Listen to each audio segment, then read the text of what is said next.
the trailer. Are you stoked? Come on. My theory's going to be right. He's going to be brainwashed. He's going to be the Russian Captain America. And it's going to be connected between the Marvel and the Stranger Things universe. And the first X-Men's going to be 11. Dude, I'm calling it. Mic drop. Did you hear that? The mic just dropped. Oh, no. No, I didn't hear anything. I heard nothing drop. Dude, it's happening, man. I'm telling you. But, dude, I called it. I knew Harper was still alive. Like, it was so obvious when they said American.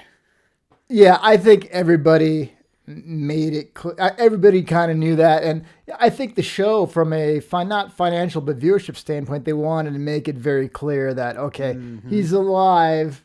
Which kind of took away from, because he was only dead for 10 minutes, and then they're like, oh, the American, it's like, it kind of killed the significance of that. But he's such an integral character to the series, they couldn't really kill him off. I mean, I'd say let's just get rid of 9. That'll have some impact. Yeah, impact on viewership, so it just kind of depends. So he probably went into the portal before they destroyed it, and then you think, or got pulled into there.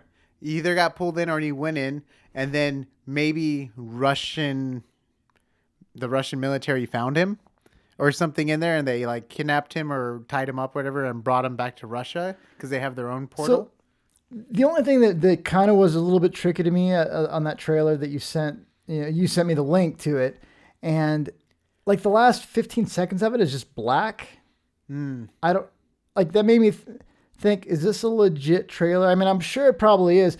The downside is, with all this deep fake stuff going on, we only see him for one shot for a short amount of time. Someone could have spliced together different Russian railroad stuff and then one shot of Hopper. Right, huh? But no. I mean, no, he's back. I don't think that's the case, but teaser trailers have to be very careful now, because it's you could fake that stuff a lot more easily now, Yeah, you can. I mean, I think Avengers did it.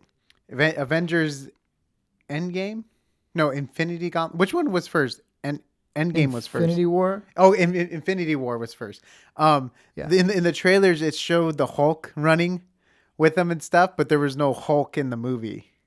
They were throwing people off that the Hulk was going to be in the film. Oh, interesting. Like when they had the group of people running with the army and stuff, they saw the Hulk in the background and stuff, but obviously there was changes made, or they wanted to throw the audience off into thinking the Hulk was going to be in the film, kind of thing.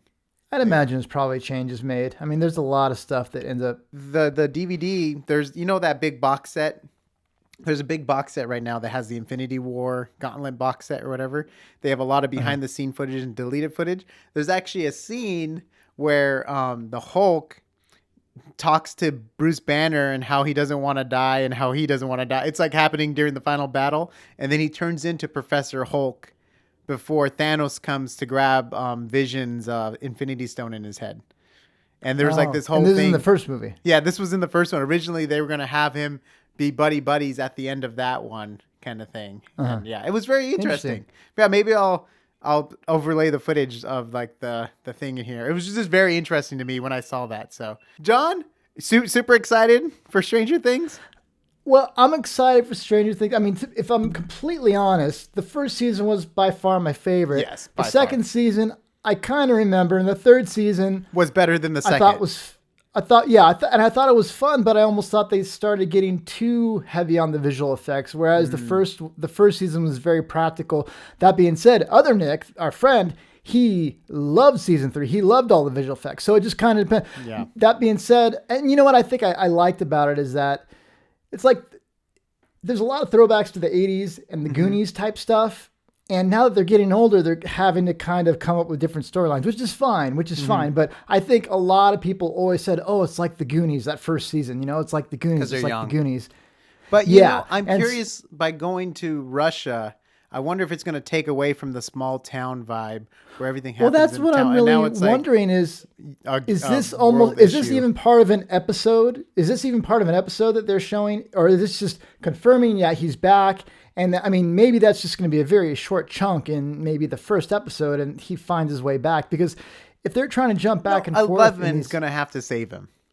I feel like 11's going to have to get her powers back, open up the portal, and she's probably going to talk to him or whatever telepathically, little by little, she'll probably start to hear his thoughts, be like, what's going on, and start getting visions. And that's when the team gets together and they go, to go save him, kind of thing. It's going to be something like that. It has to be, because that's so 80s, I feel like, with the But that does take away, the Soviet conflict definitely was 80s, but that does take away from, like you said, the small town feel, which I think everybody really liked about it. I mean, even if you look to a completely different type of movie, but also has a lot of throwbacks to the 80s and stuff, like the It movies, the Stephen King It movies, that was a small town. And even though in the second movie they had all left, they all came back and it all happened in that small area. Whereas if we're jumping around country to country, I feel like that might detract from it.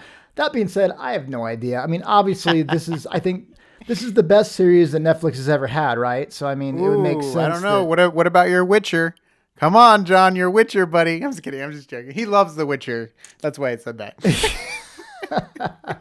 Toss a coin to your Witcher. By the way, we have some great Witcher videos. Check them out. We break down some visual effects stuff, and we talk about the episodes. Yes. We got some other things in the mix, maybe possibly for The Witcher as well. So we got some good stuff. But I think Stranger Things is still by far, because that appeals to younger audience as well. Whereas, it's true. Witcher's very adult. In there. We've talked about it. It got awkward. it got weird. I think that was the title of one of our videos. Oh yes, that's what the title is. Thank you. But so I'm definitely excited for Stranger Things, just because whether they're growing up or not, and whether the storylines change, whether we're jumping back into different countries or not, it's going to be fun. They definitely have that feel down. I forgot how many more seasons the Duffer Brothers said they wanted to do. I feel like you only could go so much longer until they're adults. Because, kids grow up so fast. They said they only wanted to go, maybe a season. Well, I know what they said is they wanted to do new IPs. They didn't want to do new stuff. They don't want to do Stranger Things forever, which you can understand.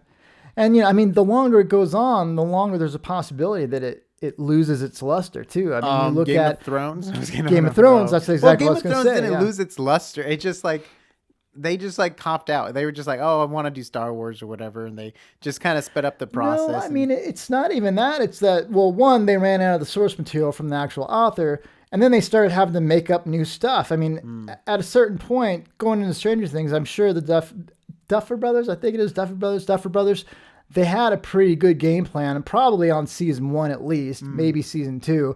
But at a certain point, it's like, all right, would be a better example, because Lost was original IP and stuff like that. But yeah, I don't know. It's going to be well received for sure. I mean, season 3, like you said, did better than season 2, I think, as far as general reception. And you can kind of count on how well a new movie or show is going to do based on the last season. The Last Jedi made a whole lot of money because Force Awakens actually did well. The last installment didn't do as well because, well, a lot of people were ticked off with Last Jedi. And it was a bad movie. Same thing. You look at the Terminator movies. Like the newest Terminator movie no one even wanted to give it a chance, So, and I've talked about that, into the ground, but people, if they feel like they're going to get a good next installment, they're willing to go grab it. But if you have Netflix, you're going to watch it regardless. Yeah, I'm curious what the viewerships are for the most recent seasons of Stranger Things. I wonder if they kept up, because most of the time after the first season, all the viewerships go down naturally, like with any show. Yeah. Because people don't have time and they forget and stuff like that. But so I'll be curious to see, because Netflix never releases their numbers in general too. This will be the first Stranger Things season now that we have Disney Plus and all this other stuff coming around, but they never release the numbers anyway, I don't think. So you'll never know if they have a decline in viewership or not. But yeah,